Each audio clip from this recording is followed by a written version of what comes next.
So ayan, magandang umaga po Lot and Friends. Ayan, siyempre sa mga team vlogger. So ayan na si vlogger. Papunta na naman sa aking unit kung saan ako gumagawa. Medyo nakakapagod magbike pero it's healthy. Ayan, ugaliin po natin yan magbisikleta. Bukod sa nakakatanggal ng mantika. What? May mantika pa ba ako sa tingin nyo? Parang wala na. Yan, so papunta tayo ngayon sa unit na ginagawa ko. Yan, nakikita nyo ito. Sandali lang. Pakita ko lang. Nakita nyo yung magaganda na yan. Yan. Napakagagandang gawa. Hindi po ako yan. Hindi po ako gumawa niyan. Sila yan. Papasilip lang natin yung aking ginawa. Bilang pintoy. Pintoy lang, hindi pintora, pintoy. Malapit na tayo. Yun o, diba? Yan na. Mga nagkaalmasal na nga eh.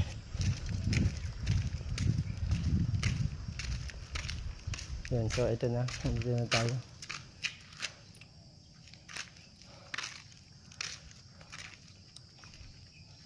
I'm here.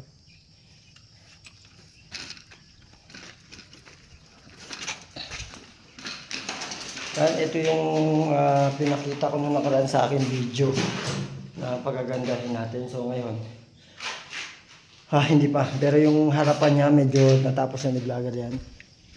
Yan.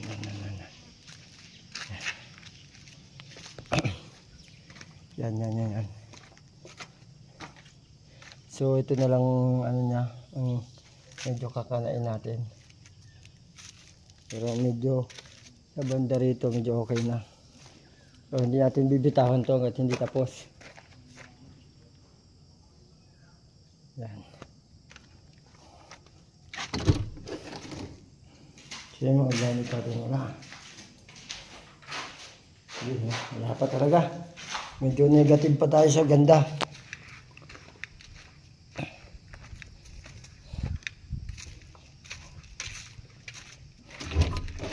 Yun, ito. So, ayan, ito yung mga gamit natin sa trabaho. Yung mga pintura, brush, pantiktik, lahat na dito na. So, yun. Magmamason muna tayo ngayon sapagkat yung aking ginagawang hambay medyo sablay. So, gagawin natin ng diskarte o technique para maging okay. So, panoodin nyo na lang ha.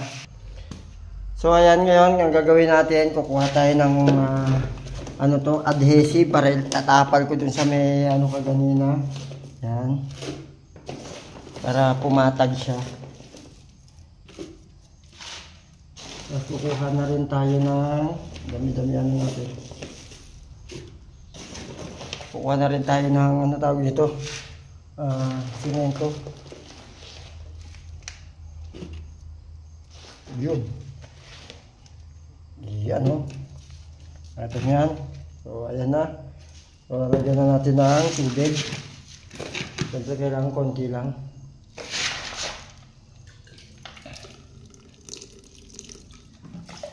Hindi obra.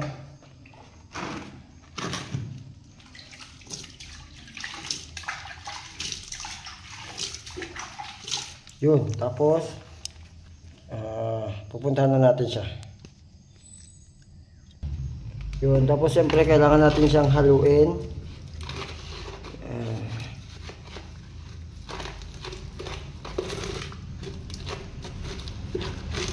Yun o. Yan.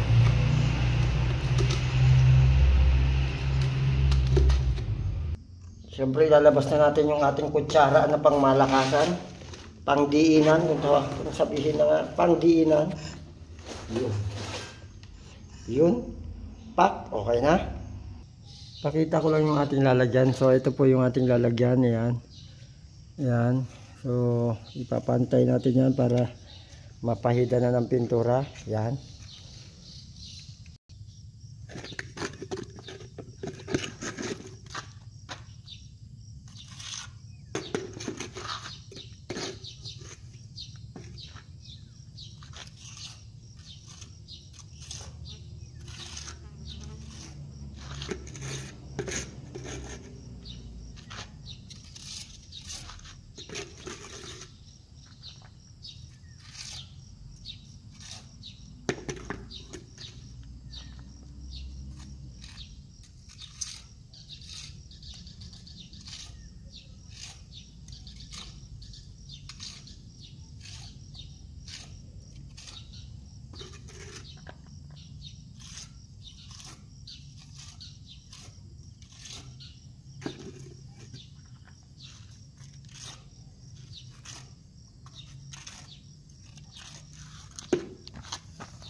Okay?